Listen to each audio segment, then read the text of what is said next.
Hopping off a bus is no big deal to 5th and 6th graders. But for kindergartners, it's bigger than their backpacks. Okay, let's go. I was nervous. Which is why Thomas's siblings sat him down before the first day. I said that it's fun and stuff and you get naps. So. Okay, all right, hug and kiss bye. And I gotta go, okay? Hug, kiss. You'll love Mrs. Lamore. See ya. If only they could have done the same with Mom. This is hard. I'm actually keeping in all of my emotions right now. I'll probably go outside and cry. Since 2009 or 10, You want to say bye to Mom? these boys and girls have usually been with Mom or Dad Love you. I'm so glad he got you as his teacher. Thank you. or Grandma. I think we are all happy that he's at this stage of his life and sad in a way, because it's going to be a very big change for all of us. But today How's it going? Today is different. Let's go find our cubbies. Most of the kids, Get ready. they were just fine. Excitement. He said he had a little bit of a butterfly in his tummy this morning, but then he got on the school bus and he did it, and then I drove here to make sure he was okay. He doesn't need me. Most of the parents I have butterflies, but I'm excited for him. realized today their babies aren't babies anymore. You want to see my gym shoes? Because 2 minutes after the last kisses and snapshots, they were cutting and coloring like pros. A few tried their best to hold it in until they remembered the one who just kissed them goodbye. Not yet? Okay. Okay. And Van Meter, the last tear fell before 8:30, which was time for PE, I watched PE spell. and the time these kids proved they follow directions well. Can you put your hands by your side? Beautiful. I love that. 10 years from now, moms and dads will be cheering them on from these stands. But today, both Bens, Ella, and Isabella got their pedometers, walked back to their carpet, U-S-T. and started soaking it all in.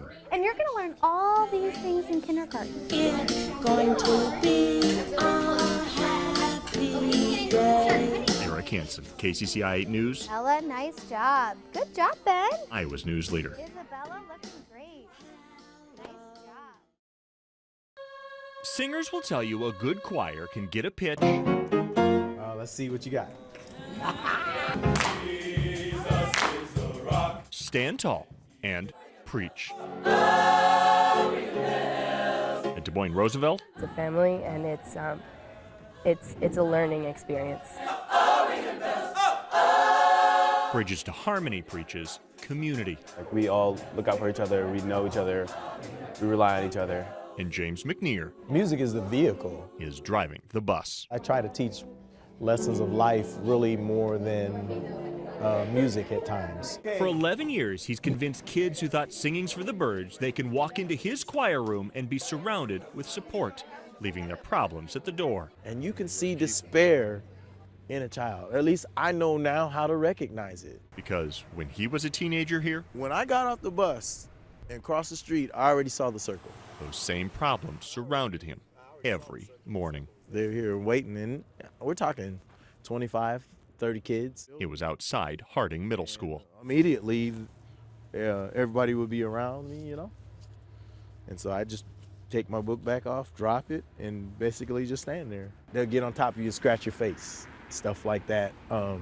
Thrown down the stairs, thrown into doors. He never fought back. I didn't get to go into school until they were done. Even the day the teenager in front Kind of took a step, and then kind of his gaze changed, you know, and he stepped back. saw the shadow that changed James's life. That day, my shadow suddenly got taller.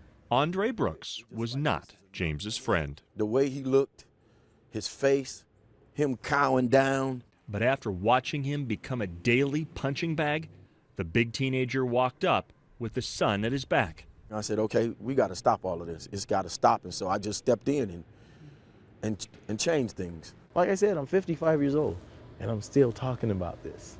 That moment, 4 decades ago, on this spot, Hey, man.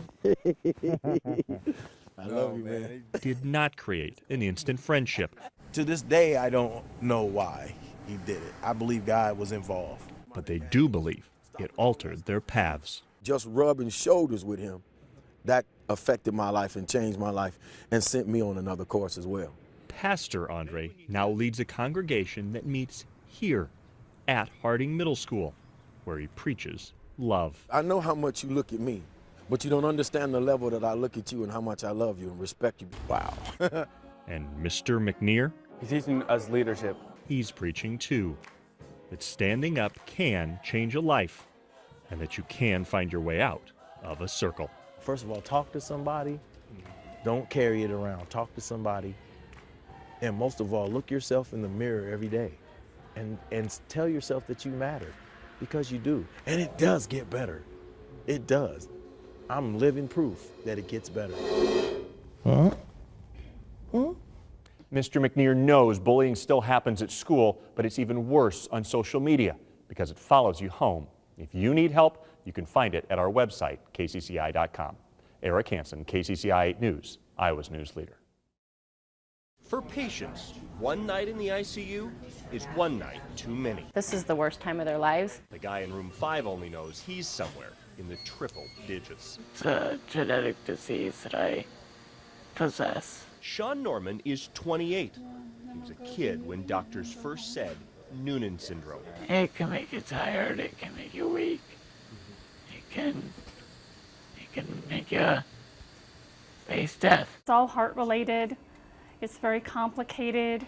It's not very well known. Other than you spend a lot of time dreaming what you do when you get out of the ICU. Sean's mom couldn't single-handedly grant his first wish, electing Donald Trump.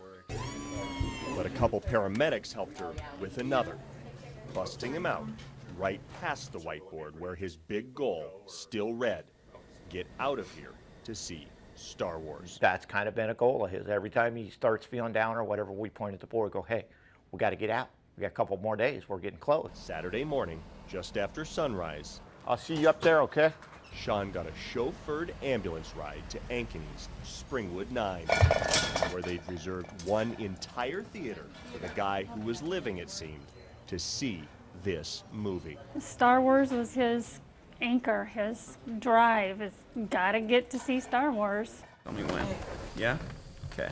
With his bed adjusted in the aisle and 26 loved ones surrounding him, I'm thankful. the curtain rose and the coming attractions started, which hurt. It does. It does. Because Sean had made it clear this movie would be his last. So that's what we're doing. That's his wish, is to go home. He's tired of being poked and prodded, and he just wants to go home. By the time his face flickered with the return of his favorite character, I like Han. the hospice nurse by his side had already officially taken over. The best way to do it. They were telling themselves, this is what he wants. It's tough, but I have to fulfill his wish. I have to. For 2 hours and 16 minutes, the guy who's already decided to donate his body to science soaked in every frame. We're making memories, and not everybody gets to do that. Once the lights came up, the guy on the stretcher was so exhausted, he mustered only a 2-word review. Not bad. And a few final hugs. Okay, should we get you home? Okay. All right, let's get you home. Where the guy who's only 28 wants his story to end. It's his call. Sean got 2 visitors over the weekend, Darth Vader and a stormtrooper from the 501st Legion, who drew one more big smile. Tonight, hospice is helping him rest comfortably at home.